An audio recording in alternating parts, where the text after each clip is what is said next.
अंबरनाथ येथील मोरिल MIDC मध्ये एका कंपनीला भीषण आग लागली आहे। तुम्ही माझ्या समोर बघू शकता ही भीषण अशी आग या कंपनीत लागली आहे। Speed international India private limited नावाची ही कंपनी आहे आणि या कंपनीमध्ये आता भीषण आग लागली आहे। घटनास्थळी अग्निशमन दलाच्या 3 गाड्या दाखल झाल्या आहेत आणि शर्थीचे प्रयत्न करून आता या आगीवर नियंत्रण मिळवण्यासाठी अग्निशमन दलाचे प्रयत्न सुरू आहेत।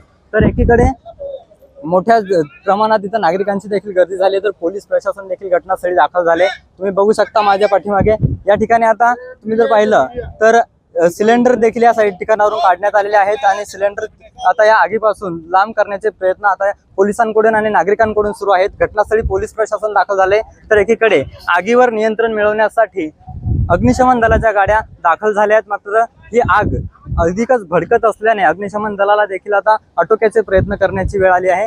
त्यामुळे ही धुमसणारी आग किती वेळात आटोक्यात येईल याबाबत आता काही सांगता येत नाहीये, कारण आगीचं रौद्र रूप पाहून सर्वांच्याच आता अंगाचा थरकाप उडतोय। कारण या आगीचे वेगवेगळे ब्लास्ट देखील यामध्ये होत आहेत, रसायने असल्यामुळे आता याचे आणखीनच आगीच्या ज्वाळा पसरत आहेत। त्यामुळे तुम्ही पाहू शकता 3 गाड्या या ठिकाणी घटनास्थळी दाखल झाल्यात, मात्र आगीवर अद्यापपर्यंत नियंत्रण मिळवण्यात यश आलेलं नाही। अग्निशमन दलाकडून पूर्णपणे प्रयत्न सुरू आहेत। अग्निशमन दलाच्या 3 गाड्या घटनास्थळी दाखल झाल्यात आणि आगीवर आता किती वेळात नियंत्रण मिळवण्यात येतं आता हे पाहावं लागणार आहे।